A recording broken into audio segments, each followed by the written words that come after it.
ओम शांति शांति शांति शांति।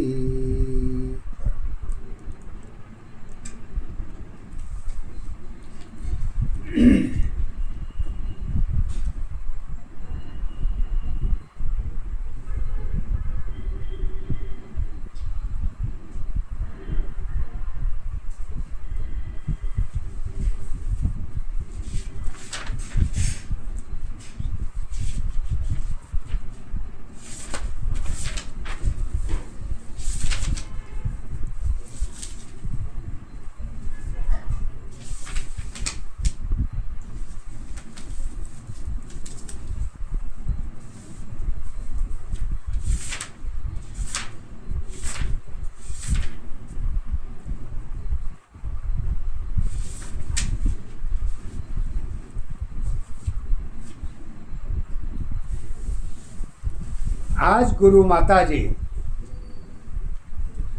जीवन की आधार को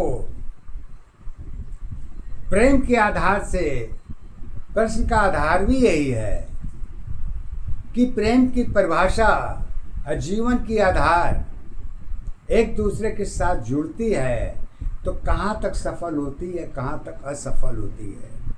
अब प्रेम है क्या, प्रेम का बंधन क्या है, अब प्रेम का आधार क्या है, इसको आज गुरु माता जी अपने शब्दों में कुछ शब्द सत्य गुरु श्वास के आधार पर, गुरु ज्ञान के आधार पर ही प्रेम की भाषा की पदों के आधार पर ये थोड़ी बताना चाहती हैं। अब वो पहचान जो है केवल जीवन के आधार पर ही देखी जा सकती है, प्रेम की परिभाषा। अब प्रेम की बुनियाद भी एक ही आधार पर है, 100 आधार की पहचान नहीं है। प्रेम की दशा केवल एक ही है, प्रेम की 100 की अवस्था नहीं है। लोगों की हो सकती है थोड़ी देर के लिए, लेकिन कब कब कहाँ पर कैसे, तो आइए तो पहले गुरु माता जी के पद के द्वारा प्रेम की परिभाषा की शुरुआत कहाँ से होती है। ईश्वर से सत्य, ईश्वर के द्वारा प्रेम की परिभाषा होती है या मानव जीवन की जन्म की अवस्था के आधार पर देखी जाती है। यह प्रश्न तो दोनों दशा में देखी जा सकती है, लेकिन गुण की दशा में तो ये एक ही स्थान देखती है और कोई स्थान नहीं है। अब वो गुण की दशा है क्या, प्रेम की भाषा में कहती हैं गुण की दशा में, असत की दशा में, जीवन की दशा में प्रेम की भाषा एक ही है। तो प्रेम की भाषा के लिए बोलती हैं, प्रेम तुम्हारी दशा रहेगी एक जन्म पहचान नहीं, प्रेम तुम्हारी दशा रहेगी एक जन्म पहचान नहीं, 100 जन्मों की पहचान में प्रेम की सत्ताधार नहीं, आधार अवस्था एक दशा पहचान तुम्हारी एक है, सत्य जीवन की कर्म अवस्था धर्म अवस्था एक है। कहती हैं कि 100 जन्मों को प्रेम का पहाड़ा तो हमें मालूम ही नहीं है, और एक जन्म लेकर पैदा हुआ हूँ और 100 जन्मों का इतिहास मैं इसी में गाड़ दूंगा, तो फिर उसके आगे क्या होगा। कहाँ मन की दशा पढ़ी जा सकती है। सत्य के आधार पर गुरु माता जी यही कहती हैं, वर्तमान की जीवन तेरी सत्य दशा आधार बनी, वर्तमान की जीवन तेरी एक दशा आधार बनी, कई जन्मों की उम्र की दशा जुड़ी दशा आधार नहीं, रिश्तों की तस्वीर तुम्हारी स्वयं दशा पहचान नहीं, पहचान अवस्था एक दशा आधार तुम्हारी एक है, सत्य जीवन की कर्म अवस्था धर्म अवस्था एक है, अपनों की पहचान में उम्र की आधार नहीं, दशा तुम्हारी एक नहीं है, सत्य यही आधार है, प्रेम तुम्हारी सगी नहीं है, आत्मा मन आधार है, आधार अवस्था एक दशा पहचान तुम्हारी एक है, सत्य जीवन की प्रेम अवस्था कर्म तुम्हारी एक ही है। गुरु माता जी कहती हैं कि अब प्रेम की पहाड़ा में अगर उतरना चाहते हो तो गिनती को अपने साथ पकड़ के रखो। अगर गिनती के साथ छोड़ दोगे तो पहाड़ा की कोई गुंजाइश नहीं है, और गिनती को अगर थाम के रखोगी तो पहाड़ा थोड़ी थोड़ी तुम्हारी साथ दे सकती है, लेकिन उतना साथ नहीं देगी जितना कि आप सोच रहे हैं। मैथमेटिक्स बहुत सरल भी है, बहुत कठिन भी है, जितना अंदर घुसोगे उतना ज़्यादा तैरने की दशा आपके ज्ञान के अंदर होनी चाहिए,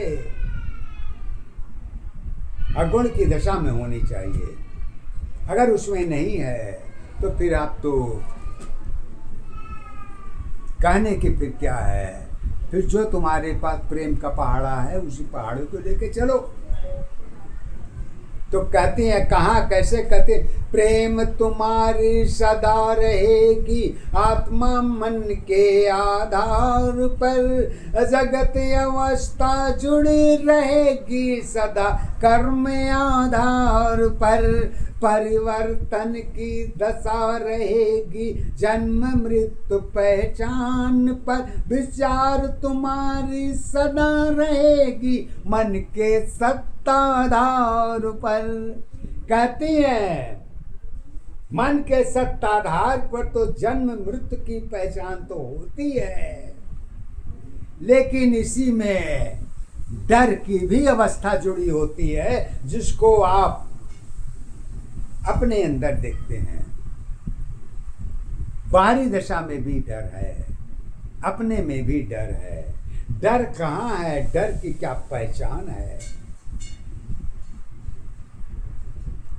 अब इस सत्यता को जानने के लिए आप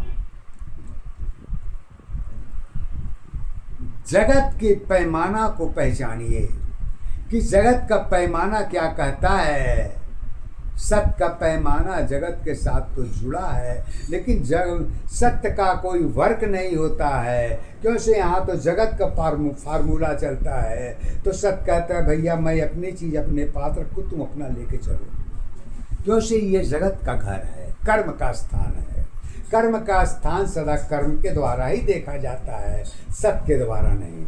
सत्य कर्म के अधीन है, इसीलिए कहती हैं प्रेम तुम्हारी सदा रहेगी आत्मा मन के आधार पर, जगत अवस्था जुड़ी रहेगी कर्मों के आधार पर, परिवर्तन की दशा तुम्हारी जन्म मृत्यु आधार है, विचार तुम्हारी सदा रहेगी मन के सत्ताधार पर, ज्ञान की सीमा नहीं रहेगी एक सत्य आधार है, कारण की अवस्था क्या होगी उसकी कोई पहचान नहीं, पहचान अवस्था एक दशा की प्रेम की सत्ताधार है, प्रेम की गिनती पता नहीं पहाड़े की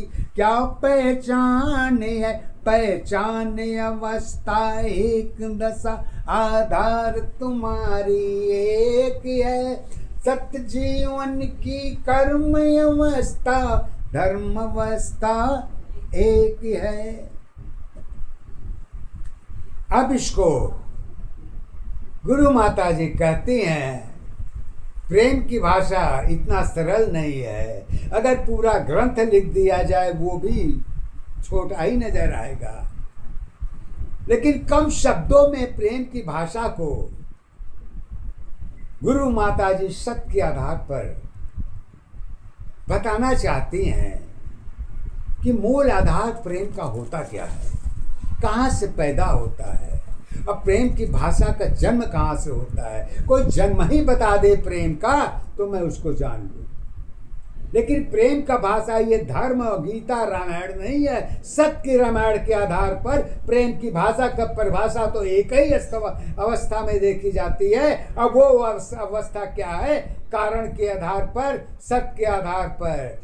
गुरु माता जी कहती हैं, रिश्ते नाते प्रेम अवस्था जीवन की आधार बनी, अजन्म अवस्था कर्म दशा की सत्य दशा आधार है। माता पिता की जुड़ी अवस्था प्रेम की सत्ताधार है, आधार तुम्हारी एक दशा, पहचान तुम्हारी एक है। सत्य जीवन की कर्म अवस्था प्रेम की सत्ताधार है। रिश्ते नाते क्या होंगे उसकी कोई पहचान नहीं, ईश्वर के परिवर्तन में तेरी सत पहचान होगी। पहचान अवस्था एक दशा, आधार तुम्हारी एक है। सत्य अवस्था सदा रहेगी, जगत की पहचान है। पहचान अवस्था एक दशा, आधार तुम्हारी एक है। सत्य जीवन की कर्म अवस्था, धर्म अवस्था एक। कहते हैं प्रेम का परिभाषा जन्म के आधार से ही देखी जाती है, अब वो गुप्त होती है। ज्ञान की दशा में प्रेम की परिभाषा गुप्त होती है। वो शब्द के चाबी से ज्ञान की दशा खोली जाती है और कर्म के दशा से जोड़ी जाती है, तब उसकी पहचान मिलती है। वो भी स्वयं की दशा तक में ही देखी जाती है और लोगों से नहीं, क्योंकि सत्य की दशा में तो एक ही पहचान होती है। पहचान तुम्हारी नहीं रहेगी रिश्तों के आधार पर, मन की कहानी सदा रहेगी सत्य के आधार पर। कर्म अवस्था धर्म दशा पहचान तेरी आधार बनी, चारों युग की दशा तुम्हारी सत्य दशा आधार बनी। आधार तुम्हारी एक दशा, पहचान तुम्हारी हो न सकी, चार युगों की दशा तुम्हारी सत्य अवस्था एक रही। वर्तमान की जीवन तेरी वर्तमान पहचान नहीं, भूत भविष्य की जुड़ी अवस्था जीवन की आधार नहीं। चारों युग की पहचान तुम्हारी देवलोक के आधार रही। चारों युग की पहचान तुम्हारी देवलोक का आधार रही, और वर्तमान की जीवन की दशा तेरी कोई पहचान नहीं। क्या तुलना किए हैं, गलत नहीं है, सत्य है। कब सत्य है? जब चार युग की अपनी दशा अपनी अपनी अवस्था में थी, तो आज के युग को जोड़ के वही देखी जा सकती है। लेकिन गुप्त की दशा को किनारे करके सारी दशा ले आकर जमीन पर खड़ा कर देती हैं। तो जगत कहता है, हे सत्य ईश्वर, बंटवारा हो चुका है, थोड़ा इसका पर ध्यान दीजिएगा। दूसरे के घर के अंदर मैं अपनी पहचान नहीं बना सकता, इसलिए कि वो उसका घर है, तुम्हारा घर नहीं है। तुम 1 घंटे के मेहमान हो, तुम चले जाओगे, लेकिन 30 दिन का मेहमान तो घर तो मेरा है, तो इसकी दशा भी मेरे तक ही देखी जाएगी। आपसे कोई मतलब नहीं है, आप हमारे गेस्ट हैं, तो गेस्ट बन के रहिए, परिवार का सदस्य नहीं बन सकते। मेरे पहचान बन सकते हैं, मेरे यार बन सकते हो, लेकिन घर के सदस्य तो नहीं बन सकते। क्यों से कि ये बंटवारे के आधार में ही सब कुछ रखा गया है, और छः हाफ पोजीशन पर हमारी दोनों की बंटवारा हो चुकी है। ये मानव के मन के अंदर है, तो सब के अंदर क्यों नहीं होगा? कैसे है, क्या नहीं है? ये 4 धर्मों की पहाड़ा लेके नहीं पढ़ी जा सकती। सत्य की पहाड़ा पर तो 2 ही अवस्था दिखती है, तीसरी कोई अवस्था ही नहीं है।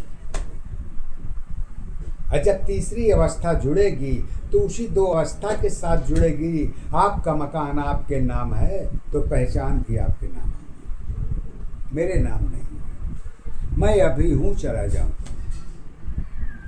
तो कहती हैं गुरु माता, पहचान के आधार पर रिश्तों को, प्रेम को, दशा को लेके वो कहती हैं कि देखो भाई, तुम जहाँ हो वहीं पर खड़े रहो। अगर उसको तुमने छोड़ दिया तो पहचान तो गई, छाया भी चली जाएगी। फिर छाया पर जिंदगी नहीं देखी जा सकती है। जिंदगी तो केवल सत्य के आधार पर ही देखी जाती है, वर्तमान के जीवन में देखी जाती है। अब वो दशा कब देखी जाती है, इसको गुरु माँ जी अपने सत्य के आधार पर कहती हैं। थोड़ा सुनिए इसको भी। कहती हैं, मानव जीवन जगत अवस्था जीवन की आधार बनी, छुटी नहीं आधार नहीं है, सत्य दशा आधार बनी। कहानी तेरी जुड़ी रहेगी सत्य असत्य आधार पर, स्वार्थ दशा बनी रहेगी पाप पुण्य पहचान पर। यही अवस्था स्वर्ग नरक की लोगों की पहचान बनी। पहचान तुम्हारी एक दशा की सत्य की आधार बनी। आधार अवस्था एक दशा, पहचान तुम्हारी एक है। सत्य जीवन की कर्म अवस्था, धर्म अवस्था एक है। क्योंकि यही अवस्था ईश्वर की, यही अवस्था तेरी है। दोनों अवस्था जुड़े दशा की, जन्म मृत्यु पहचान बनी। फूल तुम्हारी सत्य की होगी, प्रकृति की सत्ताधार बनी। आधार अवस्था एक दशा, आधार तुम्हारी एक है।